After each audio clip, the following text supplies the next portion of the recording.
Howdy everyone, in this video I'll be showing you guys how to assemble the KBD67 Lite.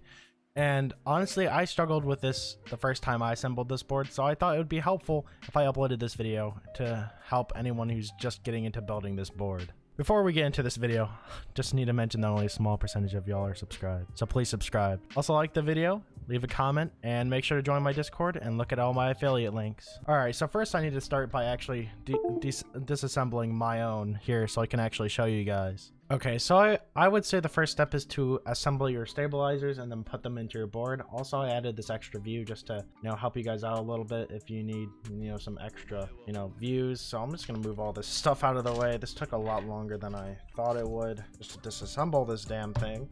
But here we have the board, and basically you're going to, assemble your stabilizers. They're the KBD fans stabilizers, so honestly, don't expect something like god tier, because honestly, Durock is better, but I don't have enough Durock stabilizers at the moment.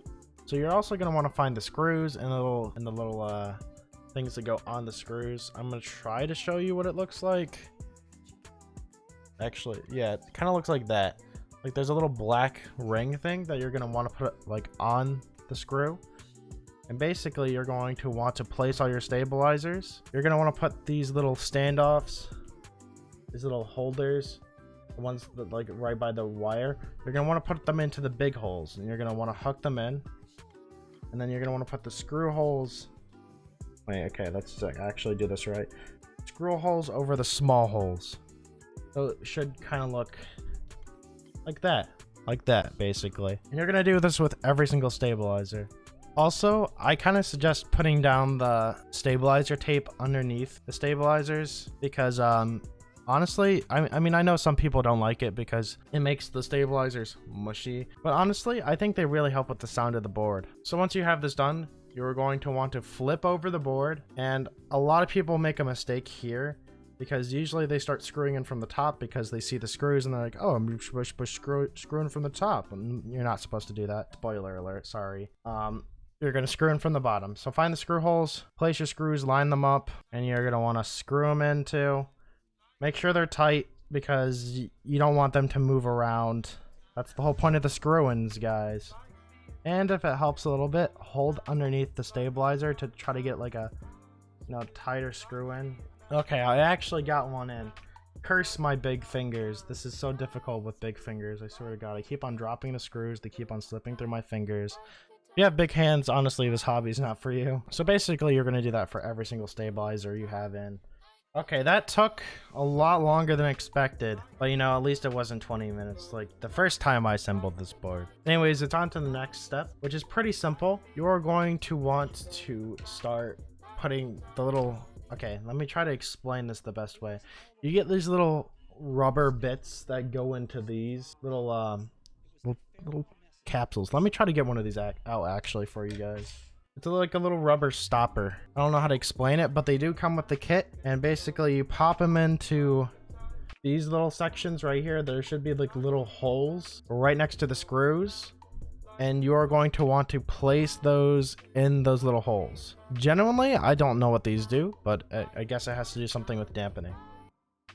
Then you also have your silicone plate dampener, like the thing that you put on top of the PCB, which you can just put on now. And now after you have that on, put on the polycarbonate plate. Just make sure you have everything fit together well. And then you're going to start popping in a couple switches. You should actually have this thing pretty well already, like, stable and everything is well connected, but not connected enough. So put one in each corner. So I'm just going to use the giant V5 switches that I used last video. Okay, now everything in the plate is stable, and you don't have to worry about any of the pieces falling off or anything being set off.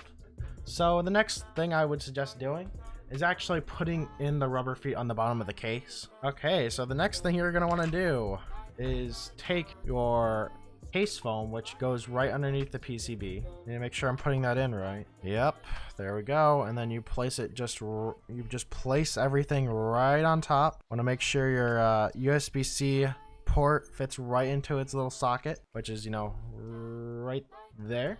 And you're gonna want to put the top plate on. Make sure it's the right way around, because otherwise you're gonna be really frustrated for no reason. Okay, we got that on. Then you flip it over. And for this step, you must, and I can't stress this enough, you must have this little screwdriver on you. Do not throw this away. If you ever want to remod this keyboard, you're going to want this. Or a hex screwdriver like the WoW stick or something. I don't know. But basically, you're going to take the little black screws that came in your package. They're somewhat long. And you are going to... Oh my god, okay. I need to remember. So you're just gonna put them into the holes. Just, like, drop them in. Because it's not honestly worth going through the trouble of, like, lining them up. Just drop them in and they'll line up on their own. So then you're gonna just screw them in just like this. Just spin and hold the bottom. And that is how you do it. And just keep on tightening until it's completely in. Okay, there we go. That one's done. And just keep on doing this for each of the screws. Okay, so now that you have that done, you're going to want to put in your switches. So I'm just going to go... Okay, so then after when you get that done, you're going to just want to put on your keycaps. Also, make sure to test out your stabilizers to see if they, actually work. Okay, guys, so a little bit of technical difficulties. Basically, one of my stabilizers wasn't working, and now I got it all to work now. But, yes. You guys can see, here's the finished product. This is what it should look like. Everything should be working. All the stabilizers should be going up and down perfectly fine. If it's not, you have to disassemble the board. So honestly, if you guys enjoyed this video and thought it was very helpful, then please leave a like. Also, subscribe and comment hashtag KBD67 Lite. Bye.